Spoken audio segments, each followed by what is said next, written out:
3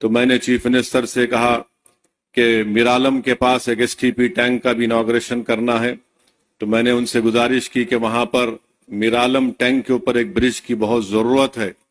ہم لوگ تو نہرو زو سے آرام گھر تک ایک فلائی اوور بن رہا ہے، مگر یہ برج کی ضرورت ہے. تو الحمدللہ ابھی CM صاحب مجھے بتائے ہیں کہ انہوں نے اس کی ٹیکنیکلی منظوری دی ہے، اور انشاءاللہ تعالی وہ برج کا بھی عنقریب میں حکومت کی طرف سے اس کو منظوری مل جائے گی. میں چیف منسٹر صاحب کا شکریہ ادا کرتا ہوں.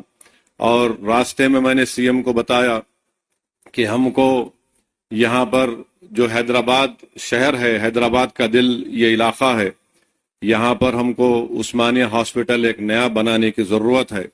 تو میں پھر سے CM صاحب کے درمیان میں، عوام کے درمیان میں کھڑے ہو کر آپ تمام کی طرف سے یہ گزارش کروں گا کہ عثمانیہ ہاسپٹل کی ایک نئی بلڈنگ بنائی جائے. اور جو جیل ہمارے پاس ہے، چنچرگوڑا کی جیل، وہ اب شہر میں آ چکی ہے. اگر حکومت اس کو شہر کے باہر کسی جگہ پر منتقل کرے اور اس جیل چنچرگوڑا کی زمین کو وہاں پر KG سے PG کیمپس ایک بنائیں گے تو اہلیان حیدرآباد کے پارلیمانی حلقے کے لوگوں کو ایک بہت بڑا اس سے فائدہ ہوگا. اور ہمارے اس پیٹلا برج پر ایک سٹی آرم ریزرو ہے، اس کو بھی شہر حیدرآباد سے باہر اگر لے کے جائیں گے تو زمین کو بھی آپ استعمال کر سکتے ہیں. تو یہ میں امید کرتا ہوں کہ چیف منسٹر اس پر غور کریں گے. اور آخر میں چیف منسٹر صاحب، آپ نے DSC کا اعلان کیا، میں آپ کا شکریہ ادا کرتا ہوں. اردو میڈیم کے پوسٹ کو اگر آپ ڈی ریزرو کریں گے تو اس سے جو بچے اس ڈی ریزرو اگر نہیں کریں گے تو کئی پوسٹ خالی جائیں گے. جو کانسٹیٹیوشنل پروویژن ہے اس میں ریزرویشن کرنا پڑتا ہے.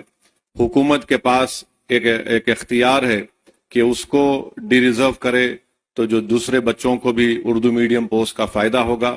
اور آج چیف منسٹر حلقہ اسمبلی کاروان میں 20 کروڑ کی لاگت سے ایک ٹیمرس کے اسکول کی بلڈنگ کا بھی افتتاح کیے. میں اس کا بھی شکریہ ادا کرتا ہوں. اور ہم وزیر اعلیٰ سے امید کرتے ہیں کہ آپ ان تمام کاموں کی طرف آپ نظر ثانی کریں گے. اور مجلس اتحاد المسلمین کی جانب سے میں وعدہ کر رہا ہوں کہ چیف منسٹر کا جو ایک ڈریم پروجیکٹ ہے موسی ڈیولپمنٹ کا، آپ اس میں جہاں کہیں بھی آپ کو ہماری پارٹی کی ضرورت پڑے گی، ہم بھی چاہتے ہیں کہ موسی ڈیولپمنٹ کا پورا کام آپ کے ٹینیور میں مکمل ہو، تاکہ یہاں کی عوام کو ایک بہت بڑا اس سے فائدہ ہوگا، اکنامک پروگریس ہوگا، یہاں پر خوشحالی آئیں گی، پراسپیرٹی آئیں گی. اور ابھی ہم کو NVS ریڈی صاحب CM کے سامنے بتائے کہ نہ صرف یہاں پر میٹرو کا اسٹیشن بنے گا، بلکہ چندرائن گٹا سے جو ناگول سے ایئرپورٹ کی لائن آئے گی، وہ انشاءاللہ یہاں سے چندرائن گٹا سے میلاردو پلی اور پھر میلاردو پلی سے ایئرپورٹ. تو مجھے یقین ہے کہ جب کام مکمل ہو جائیں گے تو اس سے اس علاقے کے یہاں پر رہنے والے نوجوانوں کو ایک بہت بڑا فائدہ ہوگا. اور چیف منسٹر کی اطلاع کے لیے بتا رہا ہوں، نالج کے لیے، کہ حیدرآباد کے پارلیمنٹ کے حلقے سے کم 10 سے 15 ہزار بچے روز ہائی ٹیک سٹی کو جاتے اور رات میں آتے. اس میں ہماری بیٹیاں بھی ہیں، نوجوان بچے بھی ہیں. تو میں CM کا، جناب ریونت ریڈی صاحب کا دل کی گہرائیوں سے آپ کا ویلکم کرتا ہوں. اور مجھے یقین ہے کہ انشاءاللہ تعالی 2028 سے پہلے آپ آ کر آپ اور ہم اس ٹرین میں بیٹھ کے آئیں گے انشاءاللہ تعالی، جبلی بس سٹینڈ سے لے کر یہاں تک انشاءاللہ. کیونکہ ایئرپورٹ کا کام تو لمبا ہے، مگر مجھے یقین ہے کہ وہ کام بھی پروگریس ہوگا. میں جانتا ہوں ریونت ریڈی بڑے ضدی آدمی ہے اور ان کی ضد ان کو یہاں تک لے کر آئی، اور ہم بھی، ہماری پارٹی کے لوگ بھی سر پھرے ہیں، مگر عوام نے ایک فیصلہ دیا ہے، ہم اس فیصلے کا احترام کرتے ہیں. اور ریونت ریڈی صاحب، آپ پورے آرام سے 5 سال کام کریے تلنگانہ کی ڈیولپمنٹ کے لیے، تلنگانہ کے پروگریس اور پراسپیرٹی کے لیے. MIM پارٹی آپ کے ساتھ کھڑے رہیں گی. بہت بہت شکریہ.